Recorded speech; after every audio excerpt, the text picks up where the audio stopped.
వాడి ముందు నువ్వు కాదు, నేనుండాలి. బాక్సాఫీస్ దగ్గర 3 వరుస హిట్లతో కెరీర్లోని బెస్ట్ ఫామ్లో దూసుకుపోతున్నాడు నరసింహ నందమూరి బాలకృష్ణ. తాజాగా ఆయన నటించిన లేటెస్ట్ మూవీని డాక్ మహారాజ్ సంక్రాంతి కానుకగా గ్రాండ్గా రిలీజ్కి సిద్ధమవుతుంది.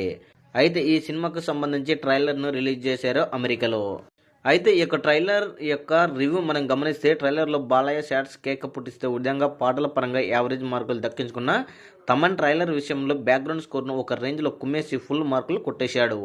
ఇప్పుడు cinema trailer out and out mass and commercial ఎలిమెంట్స్తో నిండిపోగా, బందిపోటుగా ఫారెస్ట్ ఆఫీసర్గా బాలయ్య మాస్ రంపేజ్ చూపించాడు అని చెప్పొచ్చు. బాలయ్యకు మరి పెద్దగా డైలాగ్స్ ఏమీ పెట్టకపోయినా కూడా కొన్ని హీరో ఎలివేషన్లు, షాట్లు లాంటివి ఎక్సలెంట్గా మెప్పించాయని ట్రైలర్ చూస్తే అర్థమవుతుంది.